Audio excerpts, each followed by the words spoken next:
Saúde, irmãos, com a paz do Senhor. Bem-vindo a mais um estudo de Escola Bíblica Dominical para Jovens. Eu me chamo Adriel, sou professor de Escola Bíblica Dominical e também coordenador pedagógico aqui da grande cidade de João Pessoa, Paraíba, Brasil.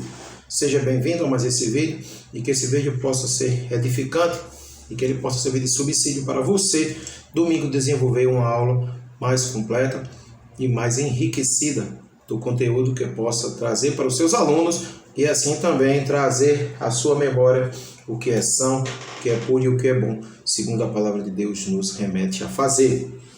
A paz do Senhor, trataremos da lição número 7, que tem data do dia 13 de fevereiro de 2022. Estamos falando do primeiro trimestre do ano de 2022 com a lição Jesus, o Filho de Deus. Os sinais e ensinos de Cristo no Evangelho de João. E hoje estamos tratando da lição número 7, que tem por título o quarto sinal, a multiplicação dos pães e dos peixes. A multiplicação dos pães e dos peixes. O texto principal se encontra em João, capítulo 6, versículo 11, que nos diz o seguinte: Jesus tomou os pães e, havendo dado graças, repartiu-os pelos discípulos, e os discípulos pelos que estavam assentados, e igualmente também os peixes, quanto eles queriam. O resumo da lição diz: os sinais servem para atrair as pessoas para Cristo, a fim de que possam ouvir sua palavra e crer nele. Aqui desse texto principal, seria interessante você trazer uma rápida reflexão, dizendo que o pouco que temos com Jesus, o pouco que é abençoado por Jesus, que está para nós fazer, que está em nossas mãos, pode vir a alimentar a muitos. A gente muitas vezes acha que não temos capacidade ou que temos pouco para oferecer às pessoas. Mas se for abençoado por Jesus, se for confirmado por Jesus, se a gente se dispuser a entregar para Jesus o pouco que nós temos, Ele fará multiplicar 7, 14, 49, quantas vezes mais for necessário para alimentar a muitos. É necessário entendermos isso desse texto principal, que o pouco que tínhamos naquela multiplicação, naquele milagre dos pães e dos peixinhos, serviria para multiplicar a milhares de pessoas. Amém? Graças a Deus. Os objetivos da lição são 3. Conhecer a segunda fase do ministério de Jesus na Galileia dos gentios, mostrar que os sinais apresentados por Jesus eram um atrativo para as multidões e compreender que os judeus tinham um entendimento imperfeito de Jesus Cristo e o seu ministério. Veja, só adiantando um ponto aqui sobre essa questão de mostrar os sinais apresentados por Jesus era um atrativo para as multidões. Hoje em dia as pessoas, muitas delas têm buscado apenas essa questão atrativa. Eu já disse isso anteriormente em outros estudos e volto a repetir. Querem Jesus como seu Senhor, mas não querem Jesus como seu Salvador. Querem as bênçãos do Senhor, querem os milagres de Jesus, mas não querem ter Jesus como seu Salvador. E esse tópico aqui é muito sensível quando ele coloca era um atrativo. Veja, era um atrativo, não quer dizer que era o seu intuito principal. O intuito principal dos milagres não é simplesmente abençoar o povo por abençoar. Mas o intuito dos milagres, tanto no tempo de Jesus como nos tempos de hoje, é mostrar a glória de Deus na terra, na vida daqueles em que o creem. Amém? O texto bíblico se encontra em João capítulo 6, versículos do 3 ao 12, não farei a leitura. Os irmãos depois com certeza já fizeram esse estudo. Vamos entrar na introdução da lição, onde ele vai dizer o seguinte, que estudaremos mais um sinal miraculoso, a multiplicação dos pães e dos peixes. São 2 os milagres de multiplicação registrados pelos evangelistas. O primeiro, de 5 pães e 2 peixinhos, consta nos 4 evangelhos: Mateus, Marcos, Lucas e João. O segundo, dos 7 pães e uns poucos peixinhos, foi registrado apenas em Marcos e em Mateus. As referências estão na lição, em Mateus 14 e Marcos capítulo 8. Só para a gente ter uma dinâmica e aprender a localizar as passagens dentro da palavra de Deus. O primeiro milagre dos 5 pães e 2 peixinhos alimentou quase 5.000 homens, que é o que a gente estamos estudando, João capítulo 6. E o segundo milagre, que está lá em Mateus capítulo 15, 14 e 15, ele alimentou 4.000 homens, além de mulheres e crianças. É importante você trazer para o seu aluno essa diferenciação, para que ele não venha no futuro posterior dizer que o milagre presente no livro de Mateus e o milagre representado no livro de João são os mesmos. Na verdade, não são os mesmos milagres, são situações distintas, ok? O milagre de João 6, 5.000 pessoas, o milagre de Mateus 14, 15, né, nesse preâmbulo, nesse meio aí desses dois capítulos, né, para você contextualizar bem, ele alimentou 4.000 pessoas, mulheres e crianças, tá? Isso é só para a gente introduzir a lição e dividir sistematicamente o assunto que temos a estudar. Dessa introdução é importante destacar que o sinal de João não ficou circunscrito aos discípulos. Veja, nem a família de um oficial, de um rei ou aos religiosos de Jerusalém. Ele está fazendo menção às outras lições, né? Quando ela vai dar do primeiro milagre, né, apresentado no livro de João, que é as bodas de Caná, que foi no casamento. O segundo milagre, que envolve a família de um oficial, né? E o terceiro milagre, que foi no tanque de Betesda, o paralítico, que mostra que foi feito para os religiosos, né? Então veja que o que é que a gente entende com isso? A gente entende que é uma progressão. Observe que os milagres de Jesus, eles acontecem de uma forma progressiva. Traga isso para os seus alunos, a palavra progressão. Progressão para quê? Progressão para mostrar o Filho de Deus, o lado espiritual do Filho de Deus. Eu disse em outros estudos aqui também que os livros sinóticos, né, eles mostram Jesus apenas nos seus momentos derradeiros, apenas nos seus momentos terrenos, nas suas questões sentimentais. Enquanto que o livro de João, ele mostra um Jesus espiritual, o Filho de Deus, a parte intrínseca, né, do lado homem e do lado Deus de Jesus Cristo, ok? Vamos ao primeiro tópico da lição. A Galileia dos Gentios. Dentro desse primeiro tópico, a Galileia dos Gentios, ele vai dizer o seguinte: na primeira fase de seu ministério, Jesus fez várias incursões à Judéia. Há intercalações, mas a segunda fase ocorre proeminentemente na Galileia. E a terceira e última é a consumação, novamente na Judéia. Veja que interessante, né? É bom a gente ter essas informações. A Escola Bíblica Dominical é fantástica por isso, porque a gente consegue marcar geograficamente os locais onde Jesus atuou e operou durante o seu ministério, né, que foi mais ou menos de 3 anos e meio. Então, começou na Judéia, se espalhou para a Galileia e retornou para a Judéia. Jesus, o seu segundo momento, né, que é o que estamos tratando aqui na Galileia, ele vai para a Galileia porque ele estava sendo perseguido e queriam matá-lo na Judéia. E ele vai para a Galileia, onde ele vai operar diversos milagres e só retorna novamente para a Judéia nos momentos finais da sua história aqui na Terra. Isso nos indica mais um propósito de João. A lição vai nos dizer de ampliar aos seus leitores, ele está falando do livro de João, o conhecimento do ministério de Jesus, cobrindo o tempo maior de sua vida e obra em relação aos sinóticos, né? Cujas narrativas atingem apenas cerca de 1 ano e meio do Messias. Eu falei isso logo no início, e a consumação dos seus dias em Jerusalém. Mais que um propósito de João, vemos a perfeição da obra revelacional, dirigida pelo Espírito Santo. Né? É interessante a gente observar, nesse primeiro tópico aqui, destacar, quando ele vai falar da Galileia dos Gentios, né? Por que a Galileia dos Gentios? Né? A lição vai trazer isso mais para frente. É a gente trazer a memória de que a gente às vezes restringe que quando Jesus morreu na cruz, que esse foi que foi colocada aquela placa sobre a sua cabeça, com a mensagem, né, Rei dos Reis, né, o Rei dos Judeus, na verdade, e que estava em 3 línguas diferentes, as pessoas gostam de atribuir aquele momento e o momento do Pentecostes como o momento em que a palavra de Deus foi globalizada, ou melhor, foi pregada para outros povos além daqueles que estavam na situação. No Pentecostes, nós sabemos que era uma festa que acontecia e que se unificavam diversos povos em uma mesma região. E também na morte de Jesus havia também, era uma sequência, né, do momento da Páscoa, e haviam diversas pessoas também ali, diversas nações, para ali entender a mensagem da cruz. Mas aqui a gente traz um terceiro momento, né? Um terceiro momento, traga isso é importante, um terceiro momento de pregação do Evangelho de uma forma globalizada, de uma forma que fosse alcançada por diversos povos, né? Que é quando Jesus vai para a Galileia. Mas por que, irmão Adriel, o senhor está dizendo isso? A própria revista vai nos dizer que na Galileia habitavam diversos povos, era um povo heterogêneo que havia sido destruído pelo reino assírio e que depois foram reconstruídos, e diversos povos começaram a habitar aquela região.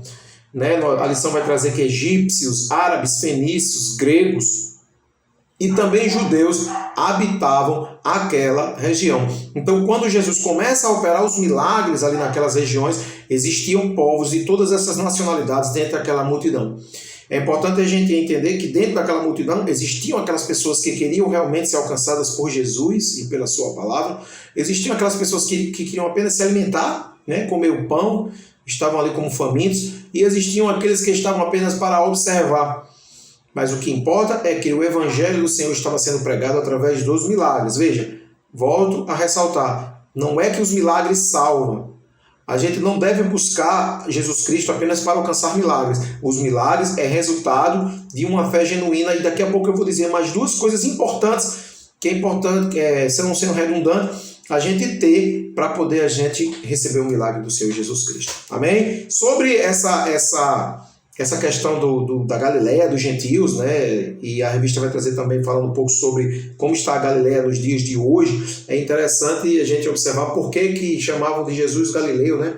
Porque a gente vai ver no livro, né? Nos livros sinóticos, principalmente no livro de Mateus, que alguém vai chegar e vai dizer o seguinte: como pode vir alguma coisa boa daquele lugar? Porque a Galileia era considerada uma terra de pagãos, por sua heterogeneia, uma terra que não havia uma religiosidade, vamos dizer assim, unificada. Então, por isso que pejorativamente chamavam Jesus Galileu, né? Não é um apelido que enaltecia Jesus, apelido entre aspas, não uma alcunha, vamos dizer assim, mas era algo que era para pejorar o nome de Jesus, Jesus Galileu.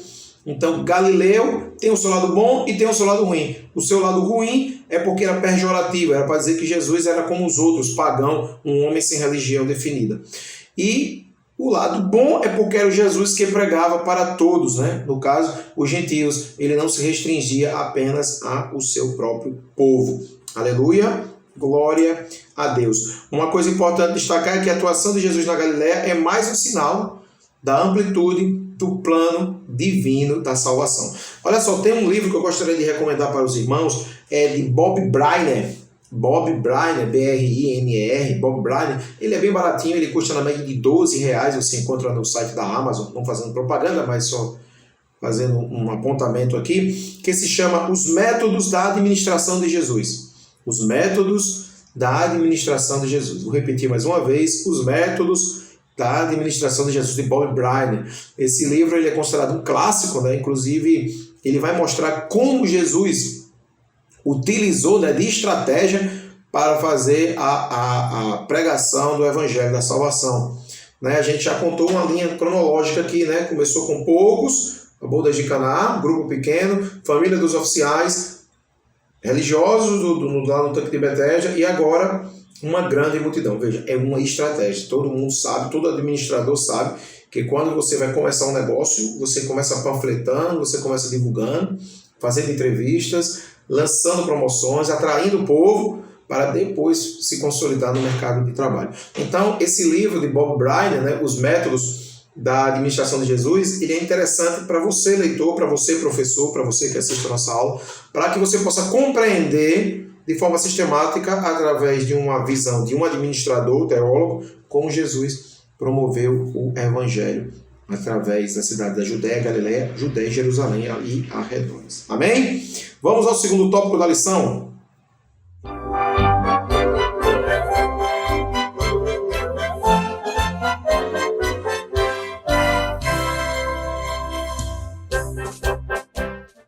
Seguindo os sinais. No segundo tópico da lição, ele vai dizer: os sinais servem para atrair as pessoas para Cristo, a fim de que possam ouvir sua palavra e crer nele. Jesus realizou muitos milagres e prometeu que as suas testemunhas receberiam poder para realizar obras ainda maiores. Está em João 14:12. Incluindo expulsar demônios, falar em novas línguas, operar maravilhas e curas. Veja, o objetivo de seguindo os sinais, e segundo o tópico da lição, o autor da nossa lição, ele ressalta mais uma vez, é atrair as pessoas para que elas pudessem ouvir a palavra de Deus. Jesus ele não operava um milagre por operar um milagre. Ele operava um milagre e ensinava a palavra de Deus. Muitas vezes a palavra de Deus vai nos dizer que ele ensinava, primeiramente ele ensinava, ele pregava o Evangelho, e quando estava no meio da sua palestra, no meio da sua fala, os milagres aconteciam. Então era uma estratégia de Jesus, primeiro, para cumprir o que está escrito no livro de João, que é promover o lado divinal, espiritual de Jesus Cristo como Filho de Deus aqui na terra, e também para promover o evangelho da salvação. João vai revelar que a multidão seguia Jesus porque viu os sinais que operava sobre os enfermos. Está lá em João 6, versículo 2. Nessa movimentação pública, Jesus prossegue o seu ministério de milagres e pregação, ou de pregação e milagres. Sempre o quê? Com o propósito de revelar-se à humanidade. Jesus precisava se revelar para a humanidade, ele precisava mostrar quem ele era e por que ele veio. O propósito específico, está lá na lição, de realizar o sinal para revelar seu poder aos homens, a fim de que crescem nele. Então veja, a gente consegue tirar uma rica e importante lição aqui desse aspecto que você pode trazer para o seu aluno, que é explicar o contexto real do milagre, certo? O milagre, ele não tem o propósito de glorificar o homem. Por que eu estou dizendo isso? Porque muitas vezes as pessoas procuram pessoas dizendo, olha, pessoa X, se ele orar por você, a cura vai acontecer. Se você participar da campanha de pessoa Y, a cura vai acontecer, o milagre vai chegar, as maravilhas vão acontecer. O milagre não tem esse propósito de promover o homem, porque Deus não dá a sua glória a ninguém.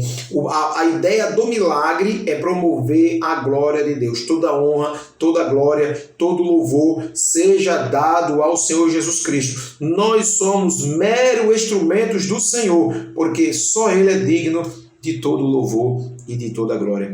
Então é importante a gente entender que a funcionalidade do milagre é apresentar Jesus Cristo para aqueles que estão vendo o milagre acontecer e na vida daquele que está recebendo o milagre, e não autopromoção de A, de B, de C, não importa, que a gente tem visto nos dias de hoje. A palavra de Deus vai nos dizer que nos últimos dias, Mateus 28 vai nos contar isso, que nos últimos dias muitos dirão, Senhor, Senhor, mas operamos milagres, operamos maravilhas em Teu nome, e eles não subirão ao reino dos céus, porque o Senhor dirá, afastados de mim, maldito, porque não vos conheço, não tem parte comigo no reino dos céus. Então a gente tem que ter muito cuidado com essa questão do milagre. Lembra que eu falei lá no começo sobre como a gente consegue encontrar um milagre, o que é preciso para a gente receber um milagre do Senhor Jesus Cristo? A aula da Escola Bíblica Dominical, ela nos traz um rico conhecimento, e agora eu vou trazer mais essa receita, entre aspas, de como você conseguir o seu verdadeiro milagre. Apresente isso para os seus alunos, para que eles possam crescer embasados na fé e na palavra genuína do Senhor Jesus Cristo.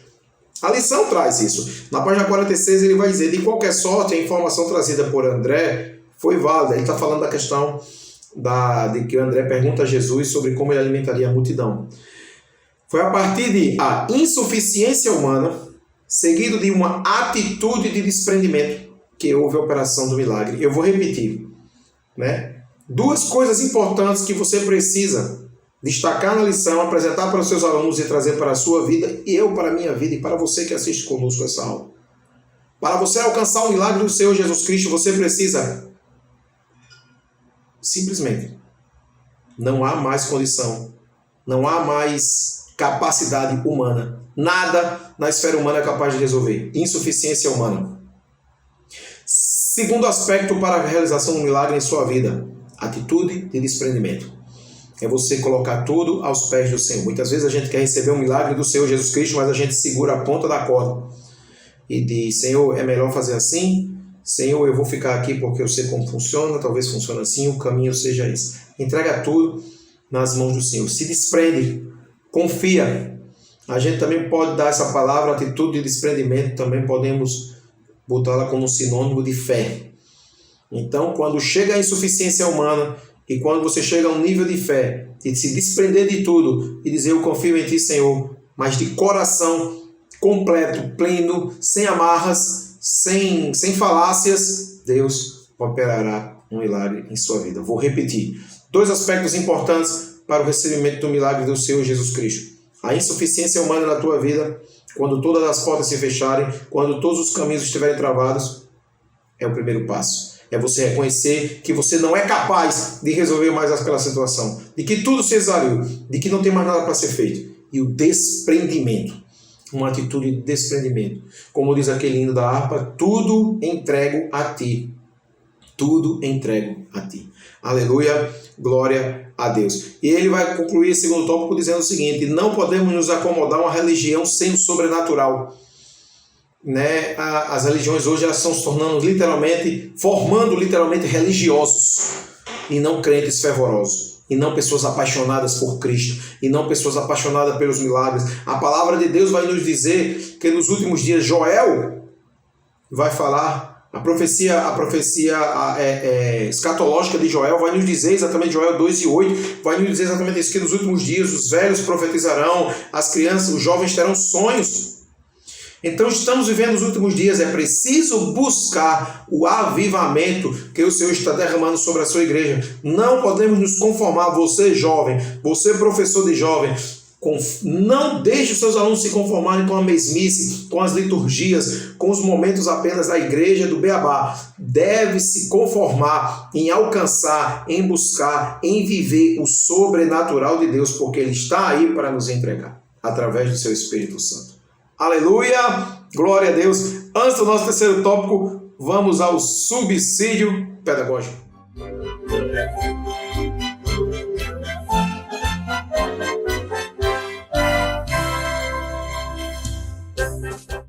Subsídio pedagógico. Dentro do subsídio pedagógico, eu gostaria de trazer para vocês uma dinâmica bem interessante, que ela vai trabalhar com as 4 operações da matemática, né? A adição, a subtração, a multiplicação e a divisão.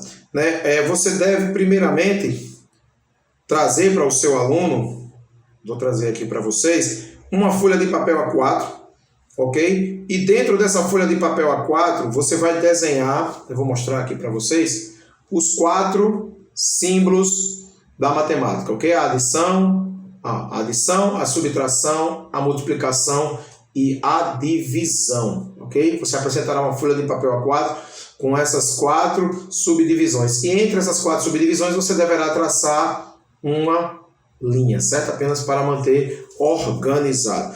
Vamos lá. Após essa apresentação, você simplesmente vai dizer para os seus alunos o seguinte: olha só, através dos 4 sinais de operações da matemática, né, nós podemos observar que Jesus, ele multiplicou os 5 pães, sinal da multiplicação, certo? E os 2 peixinhos para uma grande multidão de pessoas comerem. Após a multiplicação, houve a divisão do alimento. Com isso, a fome foi o quê? Diminuída, subtração. E esse milagre acrescentou, ou melhor, somou mais fé aos que viram o milagre acontecer, certo? Eu vou repetir para vocês. Isso é você explicando a dinâmica para os alunos, tá?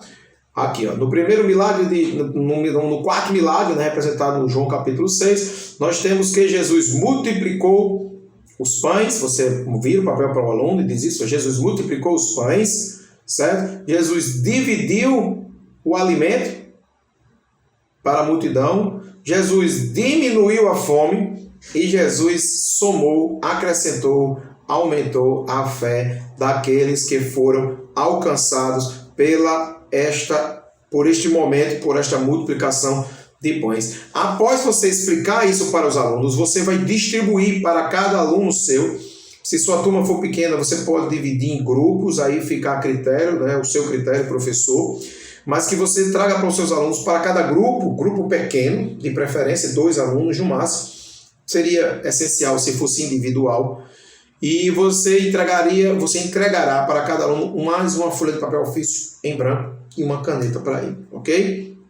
Você pode falar com ele através do grupo do WhatsApp e já solicitar que ele leve a sua própria caneta. E agora você vai fazer 2 perguntas para o seu aluno e ele vai responder com os sinais da matemática. Você vai fazer 2 perguntas e ele vai responder com os sinais da matemática. Você pede para ele anotar em cima da folha assim as perguntas. A primeira é: vocês estão precisando de um milagre? Né? Vocês estão precisando de um milagre? Aí a segunda pergunta é: o que este milagre vai modificar na sua vida? Como este milagre vai modificar a sua vida? Então você vai chegar para o seu aluno, certo? E vai dizer o seguinte: ó, vocês estão precisando de um milagre? O que este milagre vai modificar na sua vida? Aí você vai pedir para ele escrever, por exemplo, eu estou precisando, aí ele bota de lado, mais fé. É um exemplo. O que este milagre vai modificar na minha vida? Vai diminuir minhas angústias, né? Vai multiplicar as minhas finanças ou vai dividir as minhas cargas. Isso é um exemplo. Por exemplo, vamos dizer que usando um exemplo aqui fictício, que o seu aluno ele coloca que precisa de um milagre de um emprego, né? Então como é que ele deve responder? Ele vai colocar: eu preciso de um emprego para aumentar a minha renda, para diminuir as minhas contas, para multiplicar as bênçãos sobre a vida da minha família e para dividir com os que necessitam aquilo que Deus tem para me dar. Entendeu? Você vai pedir para ele colocar o símbolo e completar com a frase. E assim você vai poder trazer para o seu aluno uma explicação bem simples de como os sinais da matemática podem trazer de interessante na aplicação do milagre em sua vida. Simples, conto com você.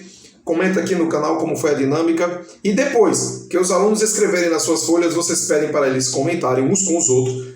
Você pode pedir para 2 ou 3, depende do tamanho da sua turma. Aquela que você achar mais sucinta, que mais compreendeu a dinâmica, para que ele possa ler para os outros e assim todos compartilharem da informação. Amém? Que Deus abençoe. Vamos ao terceiro tópico da lição?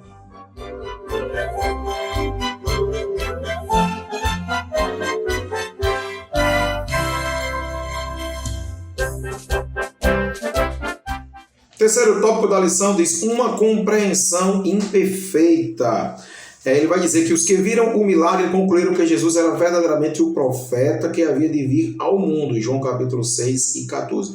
O problema, a lição vai nos dizer, era a ausência de compreensão correta da identidade e do ministério do Messias. Na verdade, aquelas pessoas que viram o milagre acontecer compreenderam incorretamente qual era o papel de Jesus. Eles queriam transformar Jesus em rei, físico, humano, político. Mas, na verdade, Jesus a todo momento dizia: o meu reino não é deste mundo. É interessante que, muitas vezes, nos dias de hoje, traga essa informação, você, quando falar, o aluno vai entender e compreender que existem muitos usando do evangelho de forma errada, que tem interesse na implantação, muitas vezes, de um caráter político, de um cargo, né, ministerial, de uma função dentro da igreja, tem usado o evangelho de Jesus, tem usado a proclamação do evangelho, a operação de milagres para se autopromover, para se autoangariar títulos, quando na verdade Jesus não se deixava influenciar por nada disso.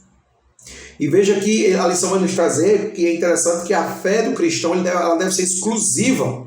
Jesus ele não é um caminho, ele é o caminho, né? João capítulo 14, versículo 6, diz: Jesus é o caminho, a verdade e a vida, e ninguém vem ao Pai a não ser por mim, né? Então veja que o caminho para o céu é exclusivo, só há um caminho. Jesus não é um dos, Jesus é o caminho. Então quando a gente consegue compreender isso, nós podemos entender que o evangelho de Jesus ele só tem um objetivo, que é a salvação de almas, proclamação do reino.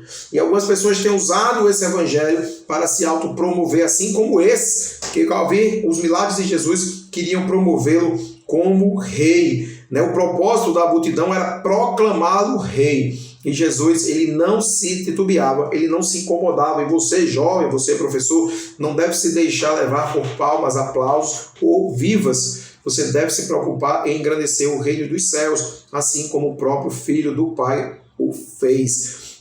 A incompreensão e incredulidade de Israel a respeito do Messias prevalece até os dias de hoje e somente serão mudadas no final da grande tribulação. Quer dizer, até os dias de hoje eles não criam, né, que Jesus, isso é uma lição apologética, né, no final, quando a gente vai estudar no livro do Apocalipse, que é quando Jesus virá para libertar, né, Israel da opressão dos seus inimigos. Então ali acontecerá a revelação de quem era realmente Jesus para aqueles judeus. E é interessante a gente observar que as palavras de profeta e rei que eles queriam atribuir para Jesus, na verdade, não o abalaram, porque na verdade Jesus era Messias e rei, né? Queriam colocar Jesus como Messias e rei, mas na verdade Jesus ele era profeta e rei, não de um reino aqui na terra, mas de um reino aqui no céu. Ele não se deixava levar pelos aplausos, nem pelo clamor da sociedade, dizendo: você é o nosso rei, você merece todo o título e toda a honra. Na verdade, Jesus veio para cumprir uma missão. E você, professor, também tem que cumprir essa missão de trazer para os seus alunos para deixar as glórias e os títulos de lado e promover o Evangelho. E através dele, os milagres do Senhor Jesus Cristo aparecerão. Amém? Essa foi a nossa lição, a lição número 7 da Escola Bíblica Dominical dos Jovens. Eu espero que tenha sido enriquecedor para você, professor, que com certeza já estudou a lição, e que você possa, domingo, ter uma aula abençoadora para ti e para os teus. Um bom final de semana. Que Deus vos abençoe. Amém.